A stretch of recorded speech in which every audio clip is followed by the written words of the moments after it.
Hi வணக்கம். இன்றைக்கி நான் வெள்ளரிக்காய் ரைத்தா செய்கிறது எப்படின்னு நான் காட்ட போகிறேன். நான் அங்கே 2 வெள்ளரிக்காய் எடுத்துருக்கேன். ஒன்று நான் தோல் சீவிட்டேன். நான் இதை செஞ்சு காட்டுறேன் எப்படி செய்கிறதுன்ட்டு. இதை தோல் சீவினதை ஒரு 4 இல்லைன்னா 5 கீத்தா வெட்டிக்கணும். இந்த மாதிரி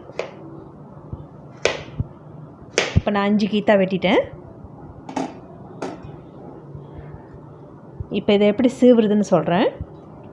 இதை இந்த மாதிரி சைட்டாக மெல்லிஸாக நல்லா சீவிக்கணும். இந்த மாதிரி திக்னஸ், இந்த மாதிரி ரவுண்டாக அப்படி சீவிட்டே வர வேண்டியதான் ஓரத்தில்.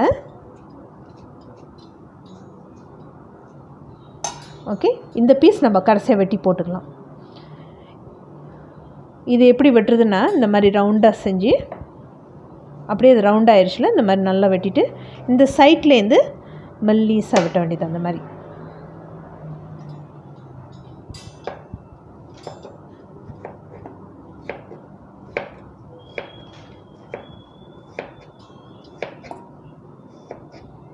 இந்த மாதிரி வந்துடும். சின்ன சின்ன பீஸாக லைக் நூடுல்ஸ் மாதிரி வரும் சின்னதாக. இதுவும் அதே மாதிரி உருட்டிட்டு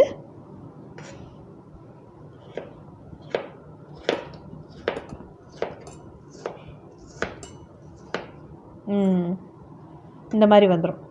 அப்புறம் உள்ளே உள்ள தண்டை நீங்கள் இதை ஒரு 2 அந்த மாதிரி வெட்டிட்டு இப்படி வெட்டிக்கலாம், அதோடு சேர்த்துக்கலாம்.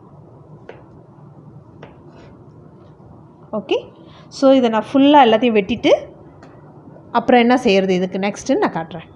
இங்கே பாருங்கள், நான் வெட்டி வச்சுட்டேன். எல்லாத்தையும் எப்படி இருக்குதுன்னு நீங்கள் பார்க்கலாம். இந்த மாதிரி நூடுல்ஸ் மாதிரி நீட்டாக இருக்கும். இந்த மாதிரி வெட்டிட்டேன் அழகாக. நிறையா 2 காய் வெட்டி வச்சுட்டேன். இப்போ இதில் நான் சால்ட் போட போகிறேன். கொஞ்சமாக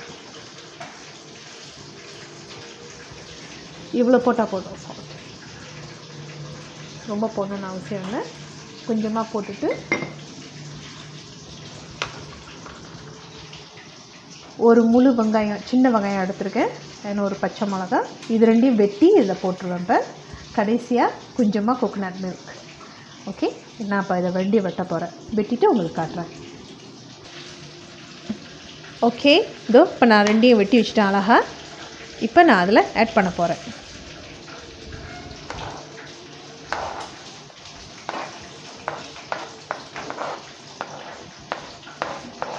மிளகா அவங்கவுங்க காரத்துக்கு தகுந்த மாதிரி நான் 1 தான் போட்டிருக்கேன். சால்ட் போட்டுட்டேன். ஸோ சால்ட்டை நல்லா சேர்த்து இதோட கிண்டிக்கும், நல்லா கிளறி விட்டுக்கும். ஓகே, இப்போ இந்த தேங்காய் பால், நான் தேங்காய் பூ விற்கிது. ஸோ நான் தேங்காய் பூவாக பாய்ச்சிக்கிட்டேன் அந்த பவுடர் ஃபார்மில். அதை எடுத்து இப்போ நான் தண்ணி ஆட் பண்ணி நல்லா கிண்டி வச்சுக்கிட்டேன். உங்களுக்கு க்ரீம் வேணும் இல்லை ஃப்ரெஷ் கோகோனட் புளிஞ்சி கூட நீங்கள் ஊற்றிக்கலாம்.